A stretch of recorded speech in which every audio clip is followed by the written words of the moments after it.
नमस्कार साथियों, मैं मनीष पिवाल आप सभी का आपके अपने चैनल में तहे दिल से स्वागत और अभिनंदन करता हूं। आज हम लोग पढ़ रहे हैं कक्षा 11 की राजनीति विज्ञान की किताब 2 संविधान की कार्य पर, और आज उसमें हम अध्याय 1 संविधान क्यों और कैसे का लेक्चर नंबर 6 पढ़ेंगे। और हमारी तैयारी चल रही है कलेक्टर बनने की। बिल्कुल जीरो से हीरो लेवल तक आपको पढ़ा रहे हैं, बिल्कुल बेस से बिल्कुल जो टॉप का है वो आपको पढ़ा रहे हैं। आपको पूरी जानकारी, जो एक पॉलिटी का जो समग्र आपको ज्ञान मिलना चाहिए, कॉम्प्रिहेंसिव जो नॉलेज आपको मिलना चाहिए, वो मैं आपको दे रहा हूं। पर आज के इस लेक्चर में हमें किन किन बातों पर चर्चा करनी, आइए जानते हैं।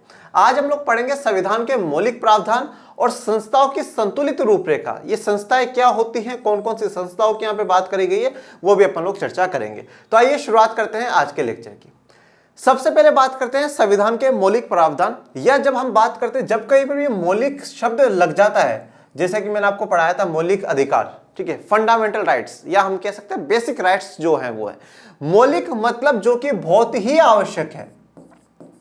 जब कहीं मौलिक लग गया मतलब ये समझ जाइएगा कि आप वो चीज बहुत आवश्यक है, अति आवश्यक है। जैसे कि हम कहते हैं कि मौलिक हमारी कुछ जरूरतें होती हैं, जिसमें रोटी कपड़ा मकान आती है, रकम है, तो वो मौलिक आवश्यकता है, हमारी मूलभूत आवश्यकता है। तो जब यहाँ पे बात हो रही है मौलिक प्रावधान, जो कि बेसिक या फंडामेंटल प्रोविजन है कॉन्स्टिट्यूशन के, या आवश्यक प्रावधान है संविधान के, जो कि होनी ही होनी चाहिए संविधान में, तो उन मौलिक प्रावधानों की हम लोग चर्चा करेंगे।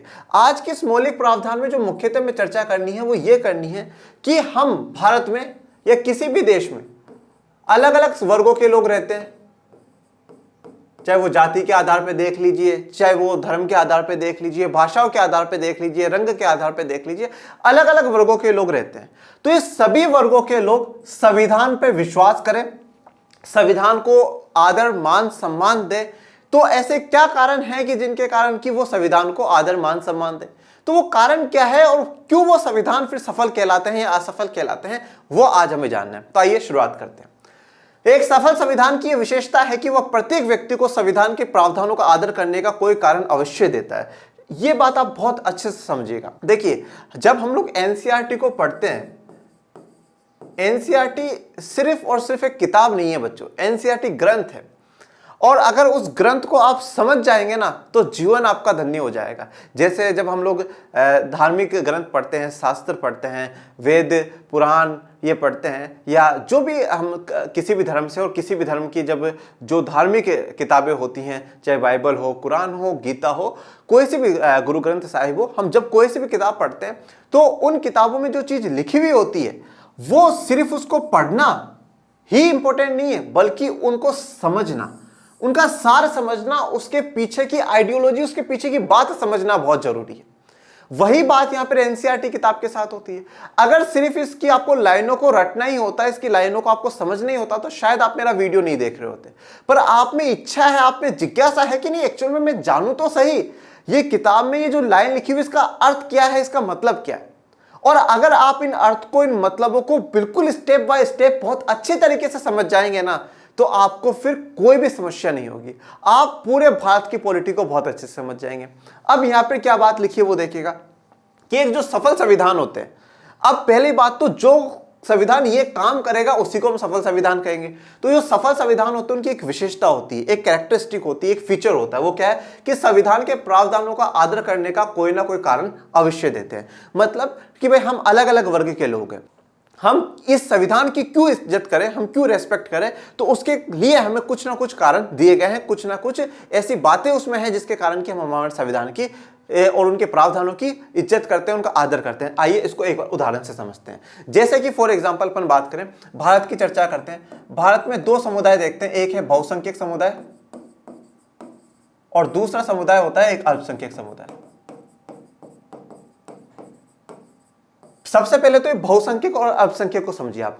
देखिए, आपने हिंदी में एक वचन, द्विवचन, बहुवचन पढ़े होंगे। ओके, तो बहु का मतलब क्या होता है, बहुत ज्यादा, तो ये आ गया बहु। और संख्या का आपने गणित में पढ़ी होंगी, संख्या है, तो जिनकी संख्या बहुत ज्यादा हो वो क्या कहलाएंगे, बहुसंख्यक कहलाएंगे। ओके, फिर अल्प, अल्प का मतलब होता है कम।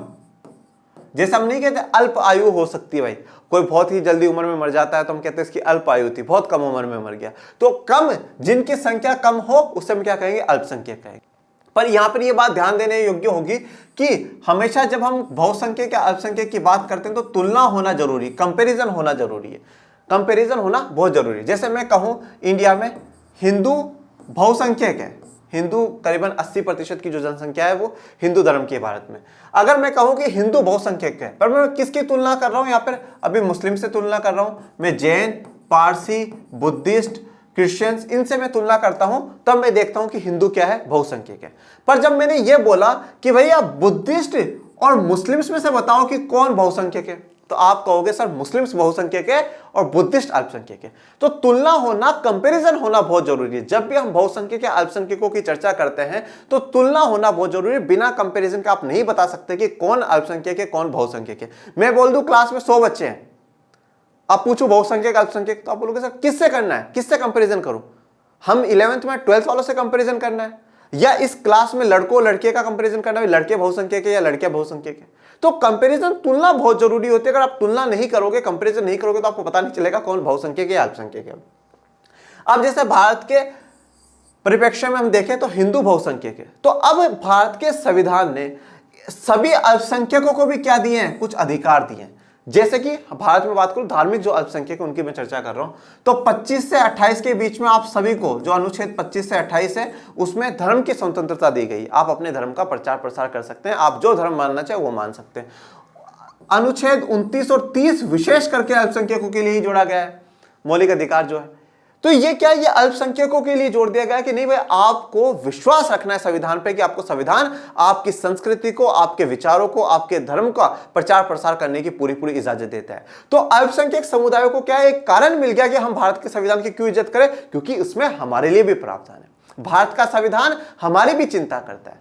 जब बात अनुच्छेद 15 की आती है, आर्टिकल 15 की आती है, तो कहता है कि जाति, धर्म, लिंग, रंग के आधार पर किसी के साथ भेदभाव नहीं होगा। तो यहां पर धर्म शब्द भी आ गया, तो धर्म के साथ भी भेदभाव नहीं होगा। तो संविधान कह रहा है कि धर्म के आधार पर भेदभाव नहीं करना है। तो यहां पर जो धार्मिक अल्पसंख्यक लोग हैं उनको क्या एक कारण मिल गया जिससे कि वो संविधान की क्या कर सके, इज्जत कर सके, संविधान के प्रावधानों का आदर कर सके, मान सम्मान कर सके।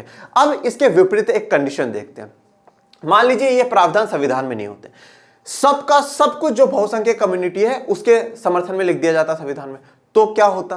तो क्या होता? क्या अल्पसंख्यक समुदाय इज्जत करते भारतीय संविधान की? नहीं करते। वो कहते हैं यार हम क्यों माने भारत के संविधान को, हमारे लिए तो कुछ है ही नहीं, उसमें हमारे लिए तो कुछ प्रावधान है ही नहीं। ओके, तो इस प्रकार से क्या है, हिंदू जो धर्म के लोग हैं वो भी बहुसंख्यक है, उनके लिए भी प्रावधान है, और जो अल्पसंख्यक समुदाय है उनके लिए भी प्रावधान है। एक और अपन उदाहरण देखते हैं। आप भारत में देखेंगे, भारत में जाति व्यवस्था बिल्कुल चरम सीमा पर रही है और आज भी कहीं ना कहीं आपको देखने को मिलती है। भारत में 2 प्रकार की जातियां हैं, एक है उच्च जाति और दूसरी है निम्न जातियां, ठीक है, जिसे हम इंग्लिश में अपर कास्ट या लोअर कास्ट कहते हैं, ठीक है। अब देखिए यहां पर क्या है कि जो निम्न जाति के लोग हैं, जिन्हें आप दलित कहते हैं, पिछड़ी जाति के लोग कहते हैं, या आज की अगर संवैधानिक भाषाओं में देखें तो शेड्यूल कास्ट, अनुसूचित जाति, शेड्यूल ट्राइब्स, अनुसूचित जनजाति, और अन्य पिछड़ा वर्ग, अदर बैकवर्ड कास्ट आप लोग कहते हैं। ये निम्न जाति के लोगों को काफी वर्षों से कोई अधिकार नहीं था, पढ़ने लिखने का, बोलने का, बराबरी का कोई भी अधिकार नहीं था। पर जैसे ही संविधान बना, संविधान ने विशेष अधिकार दे दिए, बोल दिया कि नहीं, अनुच्छेद 15 में बोला गया कि भाई कोई किसी के साथ जाति के आधार पर भेदभाव नहीं करेगा, सबको सभी जगह सार्वजनिक स्थानों पर जाने की इजाजत होगी। इसके अलावा अनुच्छेद 17 में अस्पृश्यता का अंत, छुआछूत को खत्म किया गया। ओके, इसके अलावा इनके प्रतिनिधित्व के लिए आरक्षण की व्यवस्था करी गई कि भाई आपका भी प्रतिनिधित्व हो, आप भी कुछ पोस्ट पे बैठ सकें, आप भी क्या है अच्छी जगह पहुंच सकें। तो निम्न जाति के लोगों का भी क्या विश्वास बन गया कि देखो यार, जो अधिकार हमें आज तक नहीं मिले ना, वो अधिकार हमें भारत के संविधान ने दिए। तो भारत के संविधान के प्रति क्या है, सम्मान होगा, आदर होगा। ओके, अब आप पूछोगे फिर सर उच्च जाति वालों के मन में ऐसा क्या आदर होना चाहिए? मुझे एक नेल्सन मंडेला जी की बात याद आती है। जब हम सफल संविधानों की बात करते हैं तो हम भारत का संविधान, दक्षिण अफ्रीका, अमेरिका के संविधान को मुख्य रूप से देखते हैं। जब दक्षिण अफ्रीका में बात हो रही थी तो नेल्सन मंडेला जी ये कहते हैं कि हाँ, आज अफ्रीका एक नए मुकाम की तरफ बढ़ रहा है, पर ऐसा नहीं है कि श्वेतों ने अश्वेतों पर अत्याचार करा, गोरे लोगों ने काले लोगों पर अत्याचार करा तो आज से काले लोग गोरे लोगों पर अत्याचार करेंगे, ऐसा नहीं है। आज से हम दोनों समान हैं। मतलब अश्वेतों ने अत्याचार सहा, उसके बावजूद भी वो श्वेतों के प्रति क्या है, विनम्र भाव से उनको साथ लेकर चलने की विचारधारा को अपना रहे। तो यहां पर भी वही बात आप देख सकते हैं कि यहां पर काफी लंबे समय तक इनका शोषण हुआ, भेदभाव हुआ, अत्याचार हुआ। पर ऐसा तो संविधान में नहीं लिख दिया गया ना, संविधान सभा ने ये तो नहीं बोला भाई 2500 साल तक आपने शोषण करा, आप 2500 साल ये करेंगे, ऐसा तो नहीं बोला गया। सबको क्या करा गया, बराबर करा गया, सबको इक्वल। नहीं भाई आप सब क्या है, बराबर है। ये भी पढ़ सकते हैं, ये भी पढ़ेंगे, ये भी काम नौकरी कर सकते हैं, ये भी कर सकते हैं, ये भी बिजनेस चला सकते हैं, ये भी बिजनेस चला सकते हैं, सबको क्या कर दिया गया, बराबर कर दिया गया। तो यहां पर क्या हो गया, इनके मन में भी सम्मान है और इनके मन में भी सम्मान है। क्यों सम्मान है? क्योंकि देखो भाई कोई बात नहीं, अब तक जो गलत हुआ ठीक है, पर संविधान ने अब सबको समान बराबर इक्वल कर दिया।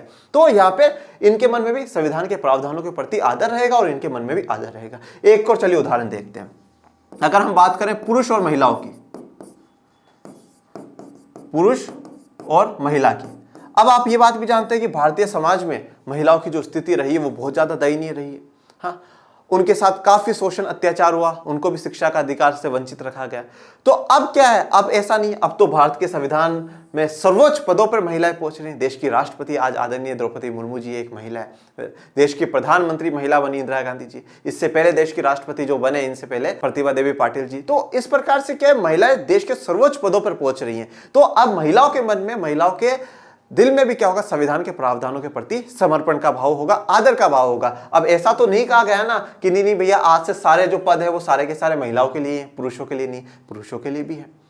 तो यहां पे मतलब संविधान जो है, सफल जो संविधान होते हैं वो सभी को, देश के सभी वर्ग के लोगों को क्या करते हैं कि एक ऐसा कारण देते हैं, एक ऐसा रीजन देते हैं जिससे कि वो उस संविधान की क्या कर सके, इज्जत करे, उन प्रावधानों के प्रति उनके मन में क्या हो, आदर हो, सत्कार हो, सम्मान हो। एक उदाहरण चलिए और ले लेते हैं। आपकी किताब में सिर्फ और सिर्फ ये वाला उदाहरण चर्चा करा था, मैं आपसे एक्स्ट्रा उदाहरण चर्चा कर रहा हूं, भाषा के आधार पर देख लीजिए। अब अगर आप देखेंगे तो भारत में हिंदी ज्यादा बोली जाती है, हिंदी ज्यादा बोली जाती है, परंतु भारत के संविधान ने सिर्फ और सिर्फ हिंदी का ध्यान थोड़ी रखा है। अनुसूचित भाषाओं में 8वीं अनुसूची में 22 भाषाओं को संविधान ने जोड़ा है, हिंदी के अलावा 21 और टोटल 22। आप उनमें अपने कोई भी केंद्र सरकार का एग्जाम होता है उसमें आप एग्जाम दे सकते हैं, अपने राज्यों में आप अपनी उनमें से कोई भाषा बना सकते हैं। तो देखिए यह है कि अब जो दक्षिण में हमारे राज्य हैं जहां पे अलग अलग भाषाएं बोली जाती हैं, अब वो ऐसा नहीं सोचेंगे कि नहीं नहीं यार देखो इन्होंने, संविधान निर्माताओं ने तो सब कुछ हिंदी के लिए करके चले गए। नहीं भैया, सबके लिए करा है, सबके लिए बराबर करा है, ठीक है। और एक टीचर है, राजस्थान के टीचर हैं वो, तो वो एक बात कहते हैं कि भारतीय संविधान की इतनी सुंदरता है कि बस जरूरत इस बात की है कि आप अपनी जाति, धर्म, लिंग, रंग से ऊपर उठ करके उसे पढ़ें। उसे ऊपर उठ करके पढ़ेंगे ना, आपको भारत के संविधान की सुंदरता ही सुंदरता देखने को मिलेगी। तो उसे अपना क्राइटेरिया से बाहर निकल के आप उसे पढ़िए। बेहतरीन संविधानों में से एक है भारत का संविधान, इसीलिए हम उन्हें सफल संविधानों में गिनती करते हैं। कोई भी संविधान खुद से न्याय के आदर्श स्वरूप की स्थापना नहीं करता, लेकिन उसे लोगों को विश्वास दिलाना पड़ता है कि वह बुनियादी न्याय को प्राप्त करने के लिए ढांचा उपलब्ध कराता है। देखिए अब यहां पर शब्द समझिए। सबसे पहले अगर मैं चर्चा करूं न्याय की, कि न्याय होता क्या है, जस्टिस क्या है। काफी बार हम कहते हैं सर हमारे साथ अन्याय हो गया, ठीक है, स्कूल में मॉनिटर मैं बनने वाला था पर मैडम ने उसको बना दिया, मेरे साथ अन्याय हो गया सर। घर पे 5 केले आए थे, मेरे छोटे भाई को 2 केले दिए, मुझे 1 केला दिया, 2 और किसी पड़ोसी को दे दिया, मेरे साथ सर अन्याय हो गया सर। ठीक है, मैंने भी उतना ही लिखा था और उस दोस्त ने भी उतना ही लिखा था, मुझे सर 18 नंबर दिए, 20 में से उसको 19 दे दिए, मेरे साथ अन्याय हो गया सर। तो ये अन्याय या इनजस्टिस या न्याय, जस्टिस, ये शब्द होता है क्या, इसका शब्द का अर्थ समझिए। सबसे पहले न्याय की जब हम लोग चर्चा करते हैं, न्याय का मतलब यह है कि आप सही व्यक्ति हैं, आप सही हैं और आपके साथ सही होगा, ये न्याय है। ये क्या कहलाता है, ये न्याय कहलाता है कि आप राइट पर्सन है, आप बिल्कुल सही व्यक्ति हैं और आपके साथ सही हो। आपने मतलब कोई गलती नहीं करी तो उस गलती के प्रति आपको कोई भी गलत काम या गलत प्रावधान आपके लिए नहीं हुआ, वो तो आप न्याय होगा। और आप अगर गलत हैं और आपके साथ गलत होगा तो वो भी क्या है, न्याय है, वो भी जस्टिस है। क्योंकि सही के साथ सही होना अगर न्याय है तो गलत के साथ गलत होना भी न्याय है, जस्टिस है। तो अब यहां पर यह बात की गई है कि संविधान, कोई भी संविधान हो, चाहे आप भारत का, दक्षिण अफ्रीका, अमेरिका, ऑस्ट्रेलिया, कहीं के भी देश के संविधान को उठा करके देख लीजिए, कोई भी संविधान न्याय के आदर्श स्वरूप की गारंटी नहीं देता। अब आदर्श स्वरूप क्या होता है, आदर्श स्वरूप का मतलब क्या है वो समझिएगा। आदर्श का मतलब क्या होता है, एक ऐसी व्यवस्था जिसे हम सब पाना चाहते हैं कि बिल्कुल ऐसा होना चाहिए, जो हम कहते हैं ना, जो बेस्ट होता है वो होना चाहिए। भाई किसी के साथ देश में कोई भी भेदभाव नहीं हो रहा हो, देश में सब बराबर हो, सब कुछ जितनी भी कुरीतियां थी सब मिट गई, कभी भी ऐसा कोई फैसला, गलत फैसला नहीं आया कि सही को गलती में फंस गए या गलत सही में फंस गए। आदर्श स्वरूप जो है, आदर्श स्वरूप की गारंटी कोई भी संविधान नहीं लेता है कि भाई ये संविधान लागू होने के बाद 100% सबके साथ न्याय ही हो जाएगा या बिल्कुल जो आदर्श स्थिति है एक राष्ट्र की वो पहुंच जाएगी, इसकी गारंटी नहीं लेते। परंतु एक बुनियादी न्याय को प्राप्त करने के लिए एक ढांचा प्रदान करता है। बुनियादी न्याय मतलब आपको जो एक न्याय मिलना चाहिए उसके लिए जो ढांचा है, एक व्यवस्था है, एक स्ट्रक्चर है, एक संरचना है, वो आपको प्रदान कर देगा। तो वो क्या प्रदान करते हैं? संविधान न्यायपालिका के रूप में प्रदान करते हैं कि भाई अगर आपके साथ गलत होता है और आपको लगता है कि मैं सही हूं और मेरे साथ गलत हो रहा है, तो आप न्यायपालिका जाइए। ये ढांचा, ये संरचना, ये संस्था आपको संविधान ने प्रावधान में दी है, ये आपके पास है, आप इसका फायदा उठाइए। आप जाइए वहां पे केस फाइल करिए, लड़िए आप। और अगर आप गरीब हैं, अगर आपके पास वकील करने जितने पैसे नहीं है, आपको सरकार वकील देगी। ये संविधान के प्रावधान है। तो यहां पर एक आदर्श स्वरूप की बात नहीं कि अब अन्याय होगा ही नहीं। क्या आज भारत में सारे भेदभाव खत्म हो चुके? भेदभाव होता ही नहीं। क्या आज कोई अपने जो उनको अधिकार मिले उन अधिकारों का गलत प्रयोग नहीं करता है? करते हैं। क्या सबके साथ ही न्याय हो रहा है? नहीं, कहीं भेदभाव होता है, कहीं अन्याय हो रहा है, सब कुछ। पर यह है कि सबको एक ढांचा दिया है कि हां आप यहां पर क्या कर सकते हैं? न्याय पा सकते हैं, आप जस्टिस पा सकते हैं, आप सही हैं तो आपको सही प्रूफ हो सकते हैं। तो यहां पर एक ढांचा जो है वो संविधान देता है। आदर्श स्वरूप की गारंटी तो नहीं दे सकता। देखिए, आदर्श तो बिल्कुल 100% श्योरिटी तो हम किसी भी चीज में नहीं कह सकते। कोई संविधान अपने सभी नागरिकों की स्वतंत्रता और समानता की जितनी अधिक सुरक्षा करता है, उसकी सफलता की संभावना उतनी ही बढ़ जाती है। अब देखिए, कोई भी संविधान अपने नागरिकों की स्वतंत्रता, स्वतंत्रता का मतलब क्या है? फ्रीडम, आजादी। इंसान जो भी, अगर कभी भी कोई संविधान है, वो अपने नागरिकों की स्वतंत्रता की जितनी ज्यादा बात करेगा, अगर नागरिकों को स्वतंत्रता देगा, उनको समानता देगा और इनकी जितनी अधिक सुरक्षा प्रदान करता है, वो संविधान ऑटोमेटिकली क्या है? सफल संविधानों में। जैसे कि भारत के संविधान ने क्या है? स्वतंत्रता का अधिकार दिया। आपको बोलने की आजादी है, जिसे हम अभिव्यक्ति की आज़ादी कहते हैं। आपको संगठन बनाने की आज़ादी है, ठीक है, आपको अपनी मीटिंग्स करने की आज़ादी है। ये आज़ादी आपको दी गई। पर हमेशा बात एक ध्यान रखिएगा, आज़ादी या स्वतंत्रता का मतलब ये नहीं है कि बिल्कुल आप बाहर ही हो जाए। कुछ लिमिट्स भी है, उन पे कुछ लिमिट्स भी है। आपके पास अभिव्यक्ति की आज़ादी है, आप बोल सकते हैं, पर आपको ऐसा कुछ नहीं बोलना है कि किसी दूसरे व्यक्ति को उस बात का हर्ट हो, उस बात की चोट लगे। आप किसी जाति, किसी धर्म, किसी लिंग, किसी रंग के खिलाफ नहीं बोल सकते। नहीं, वहां पे आप ये बात नहीं कह सकते। और ऐसा नहीं है कि हाँ भाई, भारत के संविधान ने बोला अभिव्यक्ति की आजादी, आप सड़क पर आकर के गालियां बके, ये अलाउड नहीं करती है अभिव्यक्ति की आजादी। अभिव्यक्ति की आजादी है कि अगर आपको लगता है कि ये चीज गलत है और आप उस पर आवाज उठा रहे हैं, ये आपकी आजादी है कि आप बोलिए, उसमें कोई दिक्कत वाली बात। पर किसी को उस बात से हर्ट नहीं होना चाहिए, किसी को उस बात से बुरा नहीं लगना चाहिए, राष्ट्र के सम्मान को हर्ट नहीं होना चाहिए। आप देश के विरोध में नहीं जा सकते। आप अपनी बात रखिए, आपको लगता है कि नहीं ये चीज देश में गलत हो रही है, मुझे उसके खिलाफ बोलना चाहिए, आप बोलिए।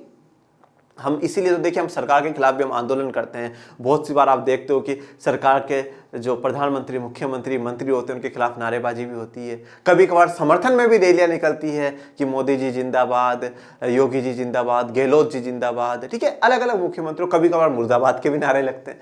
तो ये क्या है? ये अभिव्यक्ति की आजादियों में हमें स्वतंत्रता है और उसकी सुरक्षा भी संविधान ने कर रखी है ना, कि हाँ भाई आप स्वतंत्र हो, आप बोलोगे। और फिर भी मान लो आपको पुलिस ने उठा लिया, आप बोल सकते हो देखो मुझे आजादी दी थी, मुझे आजादी दी है भारत के संविधान ने, आप ऐसा नहीं कर सकते, ठीक है। और समानता की भी आपको सुरक्षा। तो समानता, अगर कभी भी आपके साथ किसी प्रकार का कोई भेदभाव होता है, तो फिर आप कहां जा सकते हैं? न्यायपालिका जा सकते हैं। आपको सुरक्षा प्रदान करिए, तो उतनी ही उनके संविधानों की सफलता की क्या संभावना बढ़ जाती है। तो अगर हम यहां पर एक बात निकालें तो हम ये कह सकते हैं कि कुछ मौलिक प्रावधानों में अगर हम चर्चा करें तो संविधान समानता की चर्चा करता है, संविधान स्वतंत्रता की चर्चा करता है, संविधान न्याय की चर्चा करता है। ये कहीं ना कहीं कुछ आप मौलिक प्रावधान कह सकते हो संविधान के, कि ये कुछ ऐसे मौलिक प्रावधान है जो होने चाहिए और वो देश के संविधानों को सफल बनाते हैं। देखिए, हम जो अभी चर्चा कर रहे हैं वो कर रहे हैं संविधान की सत्ता। मैंने आपको लास्ट के लेक्चर्स में एक मेन हेडिंग पे चर्चा करी थी कि संविधान की सत्ता, ऑथोरिटी ऑफ कॉन्स्टिट्यूशन, संविधान की जो ऑथोरिटी है वो क्या है। उसमें हमने चर्चा करी कि संविधान क्या होता है, वो हम पढ़ चुके थे। संविधान क्या न्यायपूर्ण होते हैं, संविधान क्या सफल असफल होते हैं, उन्हीं मुद्दों पर हम धीरे धीरे चर्चा करते हुए आगे बढ़ रहे हैं। और जब तक आप इस चैप्टर को खत्म करोगे, ये पूर्ण रूप से समझ जाओगे कि संविधान क्या होता है, उसकी क्यों आवश्यकताएं होती है, वो हमारा भारत का संविधान कैसे बना और क्या क्या विशेषताएं होती है और किन संविधानों को हम सफल या असफल संविधान कहते हैं। तो यह अभी तक हमारा जो संविधान की सत्ता उस पर चल रहा है। और आगे आगे जैसे आप पूरी किताब को बहुत बेहतरीन तरीके से आप एक एक लाइन को और उसके पीछे के अर्थ को समझेंगे ना, तो आपको मजा आ जाएगा जीवन का। अब हम चर्चा करते हैं संस्थाओं की संतुलित रूपरेखा। देखिए, यहां पर संस्थाएं कौन सी है, इंस्टीट्यूशंस यहां पर कौन से, कौन सी संस्थाओं की बात यहाँ पर टॉपिक में करी गई है वो चर्चा करेंगे। संतुलित का मतलब क्या होता है? संतुलित का मतलब होता है बैलेंस्ड। तो यहाँ पे जो इंस्टीट्यूशन है, जो संस्था है, वो संतुलित या बैलेंस किस प्रकार से वो देखना है। तो पहला तो दिमाग में सवाल यही आएगा कि सर संस्थाएं कौन कौन से इंस्टीट्यूशंस की बात कर रहे हैं। ठीक है, यहाँ पे जैसे हमारे एजुकेशन के इंस्टीट्यूशंस होते हैं, जैसे कि स्कूल एक संस्था है, कोचिंग एक संस्था है, आपकी कंपनी मतलब जो लर्निंग इंस्टीट्यूट जो पूरा है वो एक संस्था है। तो कौन से संस्थाओं की यहाँ पे बात करी गई है वो भी अपन लोग चर्चा करेंगे और पूरा विस्तार में चर्चा करेंगे। संविधान की रूपरेखा बनाने की एक कारगर जो विधि है, यह सुनिश्चित करना है कि किसी एक संस्था का सारी शक्तियों पर एकाधिकार न हो, शक्तियों को कई संस्थाओं में बांट देना चाहिए। देखिए ये आप एक बार ऐसे ही याद रखिए। अपन एक नेक्स्ट स्लाइड पे चलते हैं, इनको समझते हैं, फिर अपन वापस उस स्लाइड पर आएंगे और फिर अपन उन चीजों को क्लियर करेंगे। देखिए जब हम बात करते हैं इन संस्थाओं की, तो इन संस्थाओं में मुख्यतः 3 संस्थाओं की चर्चा करते हैं। वो 3 संस्थाएं आप कक्षा 9 से पढ़ते हुए आ रहे हो, 9th में भी पढ़ी होगी, 10th में भी मेरे किसी ना किसी चैप्टर के किसी ना किसी लेक्चर में जरूर बताया होगा, और आज 11th वापस बता रहा हूं। ठीक है, पर अब मैं बार बार में रिपीट नहीं करूंगा, आज रिपीट कर दूंगा, फिर आगे तक आपको याद रखना है। तो जो 3 संस्थाएं वो है, एक है विधायिका, दूसरी जो संस्था होती है वो है कार्यपालिका,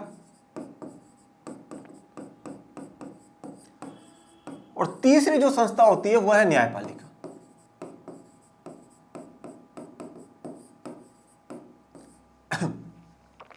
विधायिका को इंग्लिश में जो बोला जाता है वो बोला जाता है लेजिस्लेचर।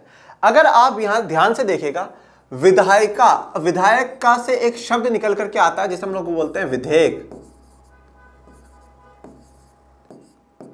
ठीक है, हम क्या शब्द बोलते हैं? विधेयक। और विधेयक का मतलब होता है कानून। क्या होता है? मतलब कानून। तो ये वो संस्था है जो क्या करती है? देश में कानून निर्माण का काम करती है, या आप कह सकते हो कानून बनाने का जो काम करती है वो यह संस्था है। तो विधायिका कौन है? विधायिका वह संस्था होती है, वह इंस्टीट्यूशन होता है, वो एक ऑर्गेनाइजेशन होता है जो क्या करता है? कानून बनाने का या कानून निर्माण का कार्य करता है। ओके, अब आपके दिमाग में सवाल है, सर भारत में कानून कौन बनाता है? तो भारत में कानून बनाने का जो काम करती है वो भारत की संसद करती है। इंग्लिश में इसे हम लोग कहते हैं पार्लियामेंट ऑफ इंडिया। पार्लियामेंट। इस संसद के 3 भाग हैं। एक भाग है जिसे हम कहते हैं लोकसभा, दूसरा भाग है जिसे हम कहते हैं राज्यसभा, और तीसरा जो भाग है वो है राष्ट्रपति सभा।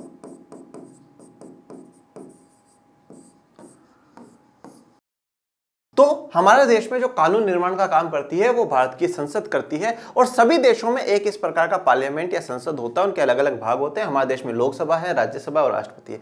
अब यहाँ पे एक बात ध्यान दीजिएगा, 2-3 सवाल यहाँ से बनते हैं। अगर आपसे कभी पूछा जाए संसद के कितने सदन है, संसद में कितने हाउस है, तो आप कहिएगा 2 हाउस है। कौन कौन से? लोकसभा और राज्यसभा। ओके, इसे हाउस ऑफ पीपल कहते हैं और इसे काउंसिल ऑफ स्टेट्स इंग्लिश में कहा जाता है। और अगर आप ओरिजिनली संविधान में बात करेंगे तो यही शब्द लिखे हुए हैं, हाउस ऑफ पीपल, और इसे हम क्या कहेंगे? Council of states. राज्यसभा को काउंसिल ऑफ स्टेट्स, और राष्ट्रपति को हम प्रेसिडेंट कहते हैं। तो हाउस ऑफ पीपल और काउंसिल ऑफ स्टेट्स। अगर आपसे पूछा जाए कितने सदन है, तो आप कहेंगे 2 सदन है। अगर आपसे ये पूछा जाए कि संसद के कितने भाग हैं, तो आप कहेंगे 3, लोकसभा, राज्यसभा, राष्ट्रपति। अब यहां पे राष्ट्रपति को लेकर के एक सवाल बनता है, यह पूछा जाएगा क्या राष्ट्रपति संसद का सदस्य है? क्या है? राष्ट्रपति क्या संसद का सदस्य है या सदन का सदस्य है? तो आप कहोगे नहीं, राष्ट्रपति सदन का, संसद का सदस्य नहीं है। वो यहां पे लोकसभा में भी नहीं बैठता, वो राज्यसभा में भी नहीं बैठता। पर सवाल यह आ जाए कि क्या राष्ट्रपति संसद के भाग हैं? Is the president a part of parliament? Yes, parliament का भाग है, सदन के भाग नहीं है, पर वो पार्लियामेंट के, संसद के भाग है। सदस्य होना, संसद का सदस्य होना मतलब लोकसभा राज्यसभा का सदस्य होना, पर भाग होना मतलब ये पूरी में आ रहे हैं।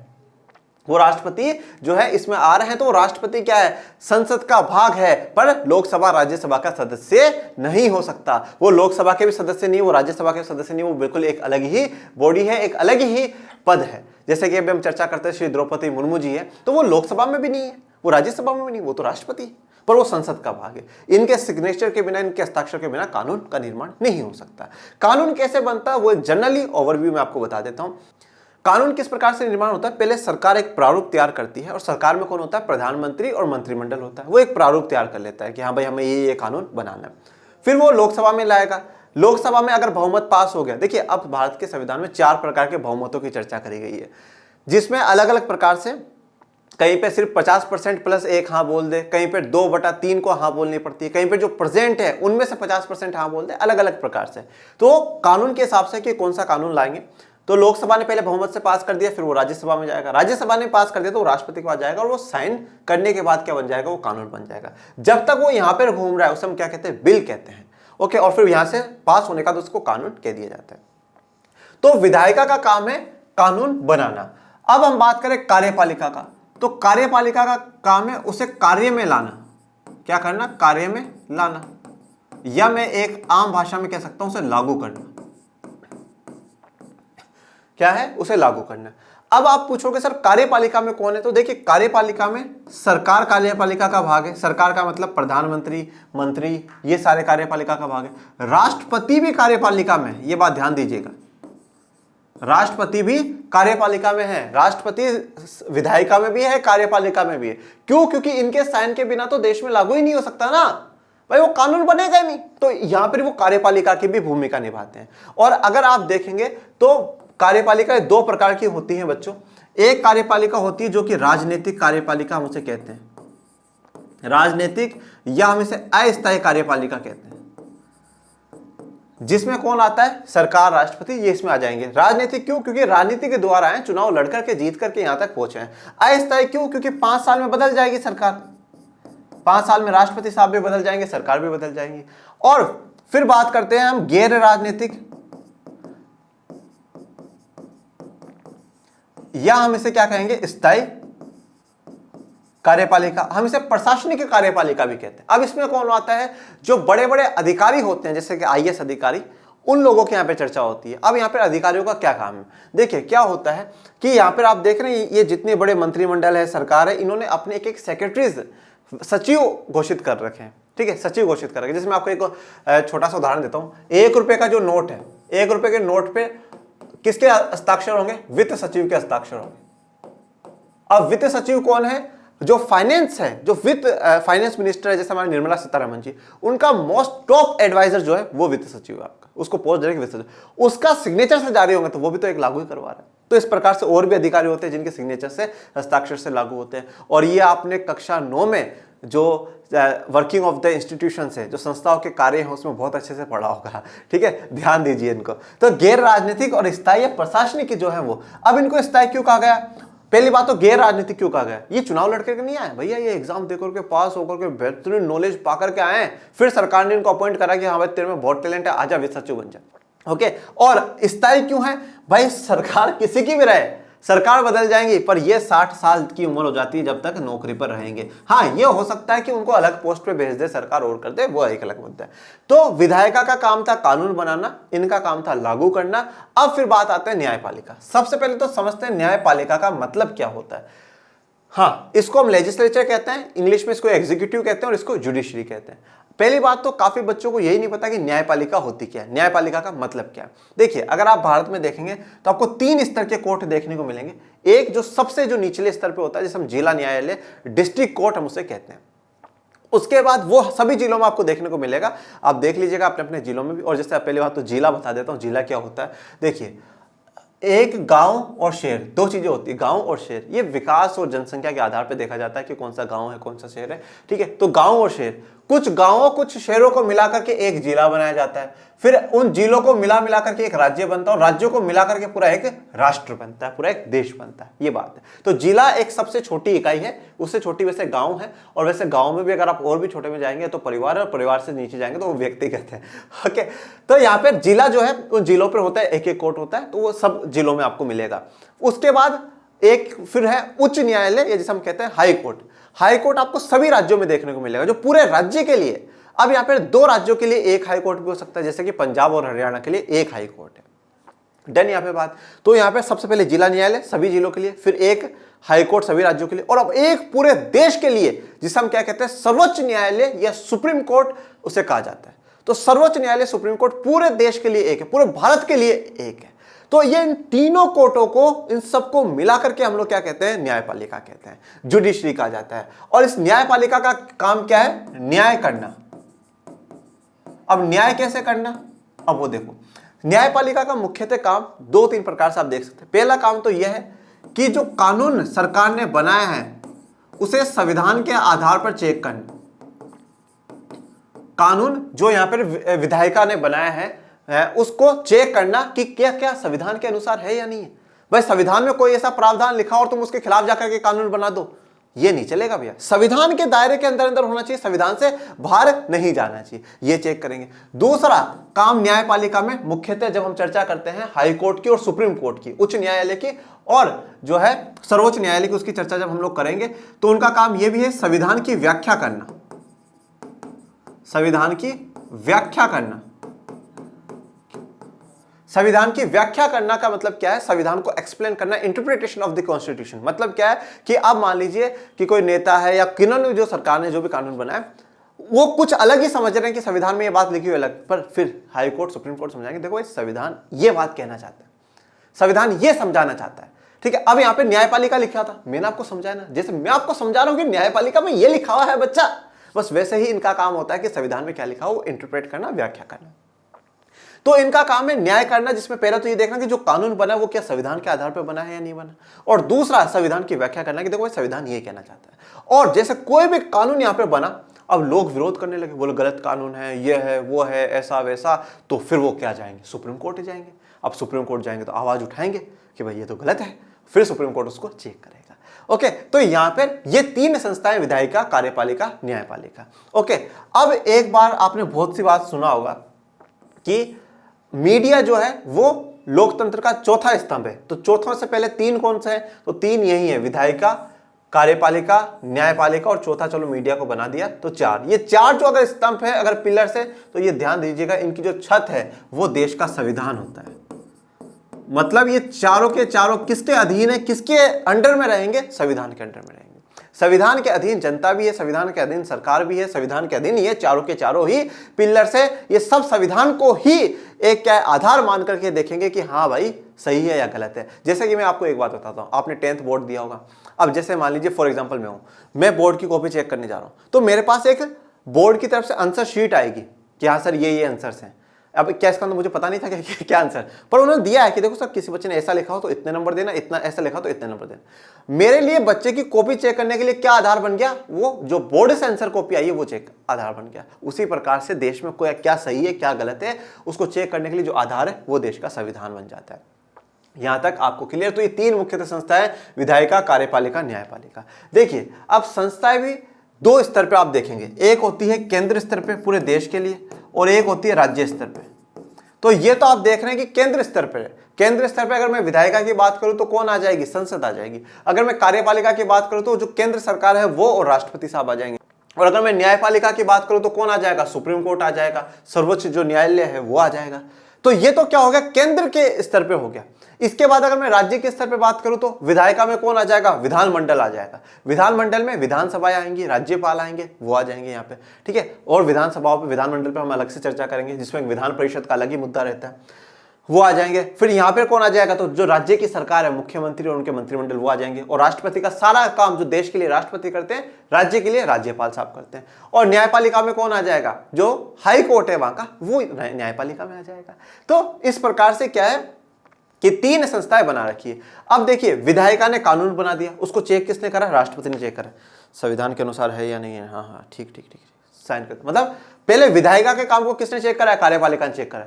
लोगों ने ऑब्जेक्शन करा और ऐसा खबर लगी न्यायपालिका को कि नहीं नहीं विधायिका कार्यपालिका ने कुछ तो गड़बड़ करी है, तो चेक कौन कर रहा है? न्यायपालिका चेक कर रहा है। न्यायपालिका चेक कर रहा है। और मैं आपको ये और बता दूं, जो भारत की न्यायपालिका है वो क्या है? बिल्कुल स्वतंत्र न्यायपालिका है। वो ना कार्यपालिका राष्ट्रपति के दबाव में भी नहीं है, संसद के दबाव में भी नहीं। राष्ट्रपति ही यहाँ के जो जज होते हैं उनको अपॉइंट करता है, पर फिर एक बार अपॉइंट होने के बाद वो राष्ट्रपति के भी अधीन नहीं, वो स्वतंत्र है, वो किसी के भी दबाव में नहीं है, वो जो सही होगा उसी को फैसला देंगे। तो न्यायपालिका, तो इन्होंने क्या करा? वो ये फैसला बनाया, इसको इन्होंने चेक करा, अब उसको ये चेक करा, क्योंकि स्वतंत्र है, कोई दिक्कत वाली बात नहीं। और कभी इन केस मान लीजिए न्यायपालिका कुछ गलत कर दे या और कर दे, या ऐसा कोई जज हो जो कि क्या है कोई गलत फैसला दे दे, या ऐसा लग रहा हो कि नहीं वो संविधान का ही उल्लंघन करके आगे बढ़ रहा है, तो क्या होता है? भारत में संसदीय प्रणाली चलती है। संसद फिर से सर्वोच्च जो है यहां से अगर यहां का जो जज बैठा उसको हटाने का जो प्रावधान है वो भी संसद के पास है, तो संसद उस पर एक्शन ले लेगा। तो यहां पे मतलब क्या है कि किसी एक को सारे के सारे अधिकार नहीं दे दिए कि वह सारे के सारे अधिकार संसद के पास है, जो करना चाहे वो कर ले, ऐसा नहीं है। या सारे के सारे अधिकार हमने राष्ट्रपति को भी नहीं दिए, भाई आप जो करो वो सही है, या न्यायपालिका को भी नहीं दिए। हमने तीनों के ऊपर क्या है, चेक लगाया है, चेक कर रहे हैं तू क्या काम कर रहा है इनको दिखा, तुम क्या काम करो इनको बताओ, और तेरे ऊपर भी ध्यान किनका है, संसद का है, विधायिका का। तो हमने सबके ऊपर एक एक चेक बैलेंस लगा रखा है, सबको बराबर शक्ति और काम में बांट दिया है। तो इससे क्या होगा, किसी के भी हाथ में इतनी ताकत नहीं आ जाएगी कि वो पूरी तरह से ही क्या है, संविधान को नष्ट कर दे। अगर मान लो कि हम यही सारी ताकत दे देते तो ये तो संविधान ही बदल दे, या यहां दे दे तो ये बदल दे, यहां दे दे तो ये दे दे, ऐसा नहीं। बिल्कुल हमने क्या करा है, संस्थाएं बनाई है। ये तो मुख्यतः जो 3 संस्थाएं होती है वो है। इसके अलावा भी भारत में के संविधान में जो संवैधानिक संस्थाएं वो बनाई गई, जैसे मैं बात करूं भारत का निर्वाचन आयोग, इलेक्शन कमीशन ऑफ इंडिया, भारतीय निर्वाचन आयोग जो कि चुनाव कराता है, बिल्कुल स्वतंत्र है भाई, वो ना प्रधानमंत्री की सुनेगा ना राष्ट्रपति, किसी की नहीं, आजाद है, आप कराओ अपने चुनाव कराओ, कोई दिक्कत वाली बात नहीं, ठीक है। वैसे ही वित्त आयोग बना रखा है। तो अलग अलग प्रकार से अलग अलग संस्थाएं बनाई गई है संविधान में, तो हमने किसी एक के हाथ में शक्ति नहीं दी है। अब जो मैंने वादा आपसे करा था वो पूरा कर देता हूं, मतलब लास्ट स्लाइड पे फिर से चलते हैं। तो संविधान की रूपरेखा बनाने की एक कारगर विधि ये भी होती है। कारगर विधि का मतलब क्या, सबसे जो बेस्ट तरीका होता है संविधान को सफल बनाने का एक बेस्ट तरीका ये भी है कि आप ये सुनिश्चित कर दे कि सारी की सारी शक्तियां किसी एक संस्था के पास ना रहे। कौन सी संस्था, विधायिका, कार्यपालिका, न्यायपालिका, किसी एक संस्था के पास सारी की सारी शक्तियों पर क्या हो, एकाधिकार ना हो। एकाधिकार का मतलब क्या, एक के पास ही क्या हो, सारे के सारे अधिकार हो। अब वो एक विधायिका भी हो सकती है, कार्यपालिका भी, न्यायपालिका भी, और बाकी कोई भी संस्थाएं, किसी एक के पास सारे के सारे अधिकार नहीं होने चाहिए। तो इसलिए क्या करना चाहिए, शक्तियों को बांट देना चाहिए। जब आप शक्तियों को इन संस्थाओं के बीच में बांट देंगे तो वो ज्यादा बेहतरीन काम हो जाएगा। इससे यह सुनिश्चित हो जाता है कि यदि कोई एक संस्था संविधान को नष्ट करना चाहे तो अन्य दूसरी संस्थाएं उसके अतिक्रमण को नियंत्रित कर लेंगी, ठीक है। बस यही इंटरेस्टिंग बात आ जाती है। अब मैंने कहा ना कि अगर ये खुद को ज्यादा पावरफुल समझ रहे तो ये चेक करेंगे, ये खुद को पावरफुल समझ रहे तो ये चेक करेंगे, और फिर वापस ये चेक करेंगे। तो यहां पर मतलब अगर किसी के एक के मन में यह हो कि नहीं संविधान को हम तो नष्ट कर दे, बेकार संविधान है, ऐसा, तो दूसरी जो संस्था है वो क्या कर लेगी, उसे नियंत्रित कर लेगी, कंट्रोल कर लेगी। उसका जो अतिक्रमण कर रही है वो आगे जो बढ़ रही है उसको रोक देगी, बोला नहीं ऐसा नहीं करना, कंट्रोल कर लेगी। तो हमने एक के हाथ में पावर नहीं दिया। अवरोध और संतुलन के कुशल प्रयोग ने भारतीय संविधान की सफलता सुनिश्चित की है। देखिए, जैसे कि मैंने आपको बात करी, संतुलन की बात करी, ठीक है। अवरोध का मतलब तो एक प्रकार से रोक लगा देना कि भाई आपको रोक दिया है। कुछ अवरोध जो ऑब्स्टिकल्स, जो प्रॉब्लम्स क्रिएट है वो रोक दी, कि सारी की सारी शक्तियां हमने किसको है, संसद को भी नहीं दी, कार्यपालिका को भी नहीं दी और न्यायपालिका को भी नहीं दी। अब बात करें संतुलन की, तो बिल्कुल बैलेंस कर रखा है हमने क्या कर रखा है, बिल्कुल बैलेंस्ड कर रखा है, संतुलन बना रखा है विधायिका के बीच में, कार्यपालिका के बीच में और न्यायपालिका के बीच में। तीनों को अपने अपने जो काम है उनके बीच में बिल्कुल संतुलन है। आप इतना ही काम करेंगे, इससे ज्यादा नहीं। आप कानून बना दो, साइन करने की जिम्मेदारी इनके ऊपर है, चेक करने की जिम्मेदारी इनके ऊपर, और फिर उसमें कोई गड़बड़ी हो जाएगी तो उसकी जिम्मेदारी उनकी। बिल्कुल संतुलन है, क्लियर कट है। और यही जो बिल्कुल अवरोध और संतुलन की जो कुशल प्रयोग भारत के संविधान ने करा है, ये भारत के संविधान की सफलता को सुनिश्चित करता है, भारतीय संविधान को एक बेहतर संविधानों में और सफल संविधानों में भारत के संविधान की गिनती कराता है। संस्थाओं की रूपरेखा बनाने में इस बात का भी ध्यान रखा जाता है कि उसमें बाध्यकारी मूल्य, नियम और प्रक्रियाओं के साथ साथ अपनी कार्यप्रणाली में लचीलापन का संतुलन होना चाहिए। देखिए, अब यहां पर हम 2-3 चीजों में संविधान को चेक कर रहे हैं कि वो संविधान सफल है या नहीं है। पहला तो हमने ये देखा कि जो संस्था है ना, उन संस्थाओं के बीच में शक्तियों का बंटवारा होना चाहिए। शक्तियां क्या है, शक्तियों का मतलब यहाँ पर होता है जो कि ऐसी शक्तियां, ऐसी पावर आपके पास है जिससे कि आप देश के लिए निर्णय ले सकते हो। विधायिका देश के लिए निर्णय ले रही थी, क्या कानून बनना चाहिए क्या नहीं। कार्यपालिका चेक कर रही थी, भाई इस कानून को बनने दे या नहीं बनने दे। न्यायपालिका भी कर। तो शक्तियों का मतलब है जो आपके पास वो काम करने की इजाजत है, डिसीजन लेने की इजाजत है। तो पहला तो उन शक्तियों का विभाजन पे हमने चर्चा कर ली। दूसरी बात यह है कि हमें यह भी देखना चाहिए कि संविधान कठोर है या लचीलापन है। दूसरा हमारा आधार यही बात दर्शाता है, कठोरता या लचीलापन। हम ये चर्चा करेंगे कि अगर ज्यादा ही संविधान कठोर है तो भी वो नष्ट होने के चांसेस होते हैं, और लचीला होगा तो भी नष्ट होने के चांसेस होंगे। अब देखिए, अब आपने संस्थाओं की रूपरेखा जब भी बनाई उसमें यह बात तो ध्यान रखना है, रखा जाता है कि उसमें बाध्यकारी मूल्य, नियम और प्रक्रियाओं के साथ अपनी कार्य प्रणाली में लचीलापन का भी संतुलन होना चाहिए। आपने कोई बाध्यकारी मूल्य, भाई आपने कुछ बाउंडेशंस लगा दी, आप ये काम नहीं कर सकते। आपने कुछ ऐसे मूल्य, कुछ ऐसी नियम, कुछ ऐसी प्रक्रिया, कुछ ऐसे रिएक्शंस, कुछ ऐसी बातें लिख दी जिससे क्या हो गया कि उन कार्य प्रणालियों पर कुछ आपने क्या कर दिया, बाउंडेशन लगा दी, रोक लगा दी। ये रोक लगाने के साथ साथ ये बात भी ध्यान होनी चाहिए कि लचीलापन भी होना चाहिए संविधान में, उसमें बदलाव का भी आधार होना चाहिए। ऐसा नहीं है कि नहीं बिल्कुल ही हम टाइट है तो इससे ज्यादा कुछ हो ही नहीं सकता। अभी आप इसको आगे पढ़िए, समझ में आएगा, जिससे वह बदलती आवश्यकताओं और परिस्थितियों के अनुकूल अपने को ढाल सके। तो अब यहां पर क्या है कि देखिए हमने विधायिका, कार्यपालिका, न्यायपालिका को सबको शक्तियां दी हैं, पर यह बात भी ध्यान रखिएगा ये सब चल रही है संविधान के अनुसार, और संविधान में हमने संशोधन किया, हम ये कह सकते हैं अमेंडमेंट जिसे इंग्लिश में कहा जाता है, और मैं अगर आम भाषा में कहूं तो बदलाव, चेंज की बात संविधान करता है। हम लेक्चर 1 में ही पढ़ चुके हैं। और क्यों ये बताओ क्यों आवश्यकता है, क्योंकि समय के साथ, परिस्थितियों के साथ हो सकता है कि काफी कुछ बदल जाए, तो उन बदलावों के साथ हमें क्या होगा, बदलना होगा, और बदलने के लिए हमें ताकत देनी होगी। तो बदलती आवश्यकता और परिस्थितियों के अनुकूल वो अपने आप को क्या है, ढाल सके, कि भाई उन्हें ऐसा लग रहा है कि नहीं अब ये समय बदल चुका है, तो इसमें इस चीज की हमें आवश्यकता है, तो हमें ये चीज क्या कर देनी चाहिए, हमें जोड़ देनी चाहिए संविधान में, और इस चीज की अब आवश्यकता नहीं तो हमें हटा देनी चाहिए कि नहीं यार अब ऐसा नहीं लगता है तो इसको हटा भी दो। तो समय के साथ, परिस्थितियों के साथ, आवश्यकताओं के अनुकूल उनके हिसाब से हम लोग चल सके, तो यहां पर लचीलापन भी होना जरूरी है, फ्लेक्सिबिलिटी होना जरूरी है। देखिए फ्लेक्सिबिलिटी का मतलब, लचीलापन का मतलब यहाँ पर ऐसा नहीं है कि हम जैसे लचीलापन वो बॉडी में होता है बिल्कुल यूं ही झुक जाएं, सर वो ऐसे भी झुक गया है, ऐसा वो वाला लचीलापन नहीं है। देखिए 2 प्रकार के लोग आपको देखने को मिलते होंगे। एक बिल्कुल कठोर लोग होते हैं, नहीं मैंने जो बोल दिया वो सही है, बिल्कुल ऐसा ही होगा, वो मानते नहीं है किसी की, और उन लोगों को समझाना भी बेकार होता है। नहीं नहीं भाई ठीक है भैया आप जैसा बोलते हो वैसे। कुछ लोग ऐसे होते हैं, सुनते बात को, हाँ यार गलती तो है मेरी, ठीक है मैं सुधार करूंगा यार, कोई बात नहीं, हाँ हाँ ठीक है। वो लोग क्या है, फ्लेक्सिबल हो गए, वो अपने आप में चेंज लाने की इच्छा रखते हैं, वो जानना चाहते हैं, वो जिज्ञासु है क्या मैं बदल दूं, तो लचीलापन होना जरूरी। अब जो बिल्कुल ही रिजिड है उसको तो आप सुधारें, अब वो तो जो कर रहा है उसकी नजर में वो तो सही है, तो कठोरता, वो रिजिडिटी भी क्या होती है, बेकार होती है। और अगर हम उसे शास्त्रों की भाषा में कहें तो क्या कहते हैं, अहंकार। अहंकार, मैं जो करता हूं वो सही करता हूं, वो अहंकार है। अहंकार नहीं होना चाहिए इंसान में, ठीक है। और क्या होना चाहिए, विनम्रता होनी चाहिए, मतलब एक तरीके से लचीलापन होना चाहिए कि हाँ मैं बदल सकता हूं, बदलाव ला सकता हूं। तो वही बात भारत के संविधान में भी है कि लचीलापन है। कठोर संविधान, अगर ज्यादा कठोर संविधान परिवर्तन के दबाव में नष्ट हो जाते हैं। अब बिल्कुल ही बहुत ही ज्यादा कठोर बने हुए हैं कि नहीं भाई बिल्कुल ऐसा का ऐसा ही होगा, जो हमने लिख दिया वही पत्थर की लकीर है, तो परिवर्तन के दबाव में क्या हो जाएंगे, नष्ट हो जाएंगे। अब जैसे जैसे परिवर्तन हो रहा है, लोगों में अवेयरनेस आ रही है कि नहीं नहीं भाई ऐसा ही होगा, यही होगा, यही चल रहा है, वो चल रहा है, तो लोग उस पर इतना दबाव कर देंगे कि वो संविधान को हटवा ही देंगे, बोले हटाओ संविधान को, नया बनाओ। जैसे कि हम नेपाल के देख चुके हैं, नेपाल में 6 बार संविधान बना, देखा ना हम लोगों ने। क्यों? तो क्योंकि जनता कभी खुश हुई नहीं, वो समय के साथ परिवर्तन चाह ही नहीं रहते राजा, तो बस दबाव में नष्ट कर दिया, बोले खत्म करो। तो कठोर संविधान अगर ज्यादा बना दिया, ज्यादा कठोर बना दिया तो भी नष्ट हो जाएगा, और बिल्कुल ही लचीला बना दिया, यदि संविधान अत्यधिक लचीला है तो वह समाज को सुरक्षा और पहचान न दे सकेगा। अब बिल्कुल ही आपने क्या बना दिया, लचीला, लो जब इच्छा है तब बदल दो कभी भी बदल दिया, तो फिर जिन लोगों ने संविधान पर विश्वास करा, जिसने संविधान ने जिन लोगों को सुरक्षा प्रदान करी, जिनको पहचान दी, उनको तो पहचान नहीं दे पाएगा। वो तो फिर जिनके हाथ में उसको बदलने की ताकत है वो फिर कभी भी बदल देंगे।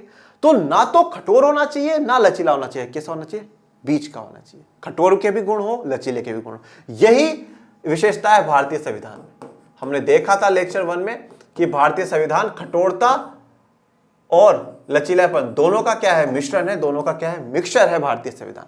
कठोरता वाले भी गुण है और लचीलेपन वाले भी गुण है। अब इससे कठोरता या लचीलेपन का मतलब क्या है कि संविधान में जो बदलाव होंगे, या आप संशोधन जिन्हें कहते हैं, या आप जिन्हें चेंजेस या अमेंडमेंट कहते हैं, वो बदलाव कुछ तो ऐसे बदलाव होंगे जिन्हें बहुत आसानी से बदला जा सकता है। मतलब कैसे है कि भाई जितने भी अभी लोकसभा में, राज्यसभा में मौजूद लोग हैं, उसका 50% से हाँ बुलवा दो। जैसे मान लो लोकसभा में 200 लोग, मान लेता हूं मैं 200 लोग हैं, इनमें से 50% कितना हुआ, 100, हाँ 101 हाँ कर दे, बदल दो संविधान में, कोई बदलाव।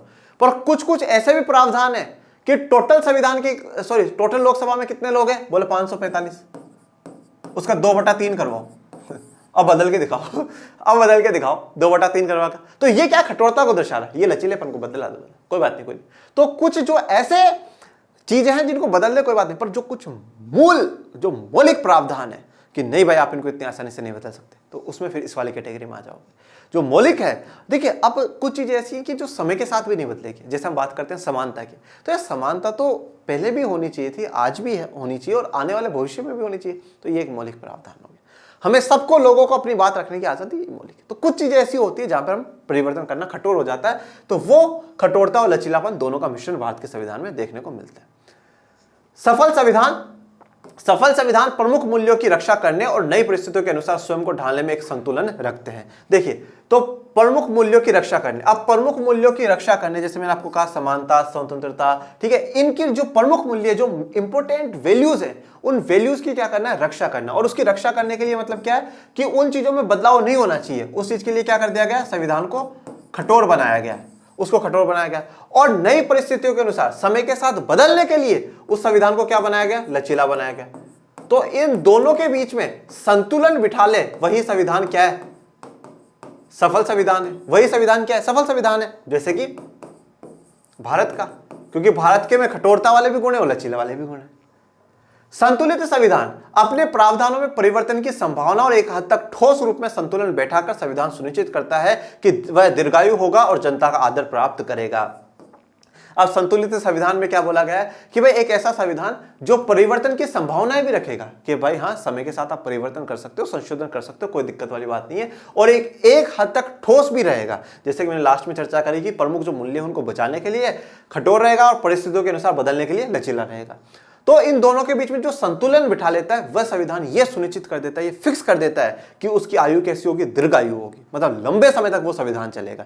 जैसे कि आप भारत के संविधान की बात करिए, अमेरिका के संविधान, दक्षिण अफ्रीका के संविधान, ठीक है, वो दीर्घायु होगा, लंबे समय के लिए चलेगा। और जो उस देश की जनता होगी, उसका आदर, उसका मान सम्मान क्या है स्वीकार करेगा, उसका मान सम्मान लोगों से मिलेगा उस संविधान को। जैसे कि मैं आप भारत के संविधान की बात करता हूँ, 26 नवंबर को हम सभी लोग क्या है, संविधान दिवस मना रहे हैं। ओके, 26 जनवरी को हम लोग गणतंत्र दिवस मनाते हैं, तब हम हमारे संविधान की चर्चा करते हैं। तो हमारा सम्मान है हमारे भारत के संविधान के प्रति, ठीक है। जैसे कि 2019 में जब मोदी जी चुनाव जीते और वो फिर वहां जाते हैं सेंट्रल हॉल में, तो संविधान को नतमस्तक करते हैं। ये जनता का आदर सम्मान है संविधान के प्रति, सत्कार है संविधान के प्रति। तो इसलिए हमारा जो संविधान है वो कैसा संविधान है, एक सफल संविधान हमारा है।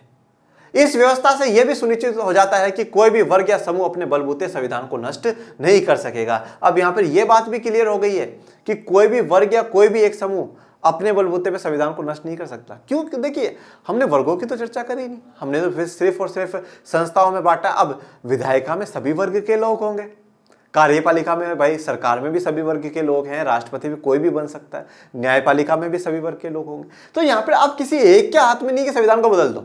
और फिर भाई इन सबसे भी जो सुप्रीम है वो तो जनता है ना, जनता जैसा चाहेगी वैसा ही तो होगा, तो जनता सर्वोपरि है। तो यहाँ पे ये बात हो जाती है कि संविधान को कोई नष्ट नहीं कर सकता।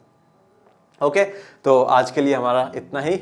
और आपको कैसा लगा ये आज का लेक्चर, आप कमेंट बॉक्स में जरूर बताइएगा। और माय डियर स्टूडेंट्स, मैं सिर्फ इतना ही कहता हूँ कि मैं एक लाइन से, एक शब्द से बिल्कुल आपको शब्द की पूरी कहानी तक लेकर के जा रहा हूँ। आप अपना साथ बनाए रखिएगा, ज़्यादा से ज़्यादा लाइक शेयर सब्सक्राइब करिए, जिससे कि चैनल का सपोर्ट जो बढ़े, ठीक है, सपोर्ट बढ़ेगा और ज़्यादा से ज़्यादा लोगों तक जो अच्छी क्वालिटी की एजुकेशन है वो आप तक पहुंच सके, बाकी लोगों तक पहुंच सके। और मैं विश्वास दिलाता हूं आपको, अगर आपको पॉलिटी में बेहतरीन नॉलेज चाहिए ना, तो प्लीज़ एक अच्छा सा रजिस्टर बना करके तैयारी करते रहिए, ईमानदारी से तैयारी करिए, सच्चाई के साथ तैयारी करिए। मैं इतना सा कहता हूँ, और पढ़ते रहिए, आगे बढ़ते रहिए। मिलेंगे नेक्स्ट लेक्चर में, तब तक के लिए थैंक यू सो मच। जय हिंद, जय भारत।